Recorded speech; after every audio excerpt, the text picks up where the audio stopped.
ബജറ്റിൽ സപ്ലൈകോയ്ക്ക് കാര്യമായി ഒന്നുമില്ലാത്തതിൽ നിരാശയിലാണ് സാധാരണക്കാർ. സബ്സിഡി സാധനങ്ങളെ ആശ്രയിച്ചെത്തുന്നവർ ഇനി എന്ത് ചെയ്യണമെന്ന് അറിയാതെ മടങ്ങുകയാണ്. മന്ത്രി ഉൾപ്പെടെ വിമർശനം ഉന്നയിച്ച സാഹചര്യത്തിൽ ഇതിനൊരു മാറ്റം വരുമെന്നാണ് പ്രതീക്ഷ. കൊല്ലത്ത് നിന്ന് ലിജോ റോളൻസ് തയ്യാറാക്കിയ റിപ്പോർട്ട്. സപ്ലൈകോ ഔട്ട്ലെറ്റുകളെ സാധാരണക്കാർ ആശ്രയിക്കുന്നത് സബ്സിഡി സാധനങ്ങൾക്ക് വേണ്ടിയാണ്. പല സ്ഥലങ്ങളിലും അത് ഉത്സവങ്ങളാകുന്ന സമയത്ത് പോലും കൃത്യമായി ലഭിക്കില്ല എന്നുള്ളൊരു പരാതി ഉണ്ടായിരുന്നു.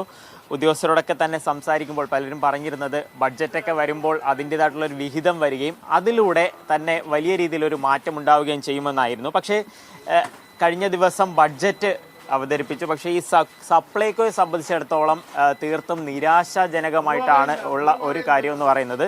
പല ആളുകളും സ്ഥിരമായി ഇവിടെ സാധനം വാങ്ങാൻ വരുന്ന ആളുകൾ ഉൾപ്പെടെയുണ്ട്. അവരോടൊക്കെ തന്നെ ചോദിക്കാം, ചേട്ടാ ബഡ്ജറ്റിലൊക്കെ വലിയ പ്രതീക്ഷ. ഞാനും ഒരു കമ്മ്യൂണിസ്റ്റ്, പക്ഷേ ഇതോടൊക്കെ ഒരിക്കലും ആരും കാണിക്കത്തില്ല.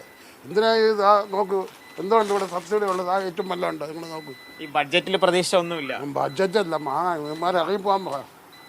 ആളുകൾ പലരും വൈകാരികമായി പ്രതികരിക്കുന്നുണ്ട്. കാരണം വലിയ പ്രതീക്ഷയായിരുന്നു ഉദ്യോഗസ്ഥർക്കുൾപ്പെടെ ഉണ്ടായിരുന്നത്. കാര്യം ഈ ആളുകൾ ഈ സപ്ലൈകോ ഉൾപ്പെടെയുള്ളവയെ ആശ്രയിക്കുന്നതെന്ന് പറയുന്നത് ഈ ഒരു ഇത്തരത്തിൽ സബ്സിഡി സാധനങ്ങളെ ഉദ്ദേശിച്ചുണ്ടായിരുന്നു. പക്ഷെ അതൊന്നും ഉണ്ടായിരുന്നില്ല എന്നുള്ളത് തന്നെയാണ് പലരെയും നിരാശരാക്കുന്ന ഒരു പ്രധാന കാരണം. സബ്സിഡി സാധനം അരിയില്ല, പഞ്ചസാരയില്ല, പിന്നെ മുളക്, വെളിച്ചെണ്ണ, 1-2 ഐറ്റം മാത്രമേ ഉള്ളൂ സബ്സിഡി ഐറ്റമായിട്ട്.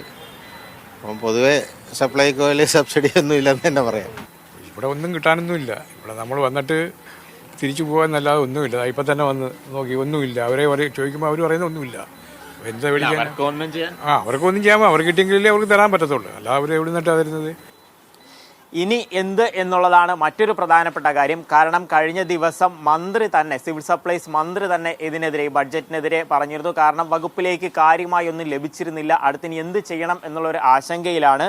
ഇനി ബാക്കി ചർച്ചകൾക്ക് ഒക്കെ കഴിയുന്ന സമയത്ത് എന്തെങ്കിലും ഒരു വിഹിതം ലഭിക്കുമെന്നുള്ള പ്രതീക്ഷയിൽ തന്നെയാണ്. തീർച്ചയായിട്ടും ഈ ഉദ്യോഗസ്ഥരും ഉൾപ്പെടെയുള്ളവർ, സപ്ലൈകോയിലെ ജീവനക്കാരോടൊക്കെ സംസാരിക്കുമ്പോഴും പറയുന്ന കാര്യങ്ങൾ അത്തരത്തിൽ തന്നെയാണ്. ഏറ്റവും പ്രധാനം സാധാരണക്കാരെ സംബന്ധിച്ചിടത്തോളം വലിയ രീതിയിൽ പ്രതീക്ഷയോട് കൂടെ ആയിരുന്നു. പക്ഷെ അത്തരത്തിലുള്ള കാര്യങ്ങളൊന്നും ഇത്തവണത്തെ ബഡ്ജറ്റിൽ നീക്കി വച്ചിട്ടില്ല എന്നുള്ളതാണ്. അതായത് സിവിൽ സപ്ലൈസിന് വേണ്ടി നീക്കി വച്ചിട്ടില്ല എന്നുള്ളതാണ് പലരും വിഷമത്തോടു കൂടെ പറയുന്ന ഒരു പ്രധാനപ്പെട്ട കാര്യം.